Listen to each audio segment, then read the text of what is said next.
क्या आप जानते हैं कि भगवान राम के नाम के साथ चंद्र क्यों लगा है? हम उन्हें भगवान रामचंद्र क्यों कहते हैं? पौराणिक कथाओं के मुताबिक लंका से भगवान श्री राम के लौटने के बाद अयोध्या में एक बहुत बड़ा उत्सव हुआ और भगवान सूर्य ने अपना रथ वहीं रोक दिया।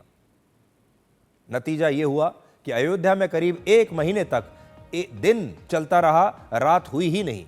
यानी एक दिन जो है वो 1 महीने तक चला, क्योंकि सूर्य देव वहीं पर रुक गए, जिसकी वजह से चंद्रदेव भगवान श्री राम का दर्शन करने के लिए बहुत तत्पर थे और वो दर्शन नहीं कर पा रहे थे। वो नाराज थे, रो रहे थे, दुखी थे, क्योंकि चंद्रदेव को लगता था कि जब तक सूर्यदेव जाएंगे नहीं तो रात होगी नहीं और चंद्रदेव कैसे आएंगे।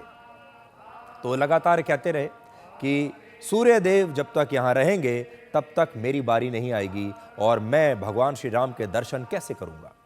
तब भगवान श्री राम ने चंद्रदेव को इंतज़ार करने के लिए कहा और उन्हें अगली बार उन्होंने भरोसा दिया कि जब मैं अगला जन्म लूँगा तो मैं चंद्रवंश में लूँगा।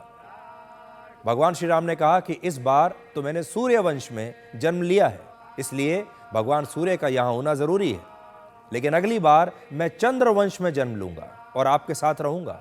और जब चंद्रदेव ने यह कहा कि भगवान इसमें तो बहुत समय लगेगा, मैं तब तक इंतज़ार करते करते ही शायद मर ना जाऊं, इतना इंतज़ार करने की स्थिति में मैं नहीं हूं कि जब आप अगला जन्म लेंगे चंद्रवंश में लेंगे और तब मुझे आपके दर्शन करने को मिलेंगे, मैं तब तक इंतज़ार नहीं कर सकता। और तब भगवान श्री राम ने चंद्रदेव से कहा, तो ठीक है, आज से मैं आपका नाम अपने नाम के साथ जोड़ लेता हूँ। और तभी से भगवान श्री राम ने चंद्र को अपने नाम के साथ जोड़ लिया और उनका नाम हो गया रामचंद्र।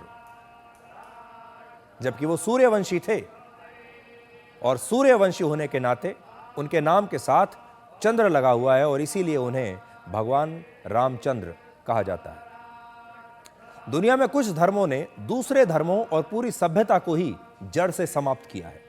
इजिप्ट के देवता आज एक म्यूजियम का हिस्सा बनकर रह गए हैं। ग्रीस यानी यूनान के देवता अब आपको सिर्फ कविताओं में मिलते हैं। रोम के देवता सिर्फ ग्रहों और कैलेंडर में सीमित होकर रह गए हैं और महान एज़टेक और इंका सभ्यता के देवता सिर्फ किताबों में बचे हैं। लेकिन हमारी सनातन परंपरा के साथ कुछ अलग हुआ है। सिर्फ सनातन में ही ऐसा हो सकता था। सनातन के मूल्य, आदर्श और संघर्ष की वजह से हमारी धर्म ध्वजा आज भी लहरा रही है और आज भी स्थापित है।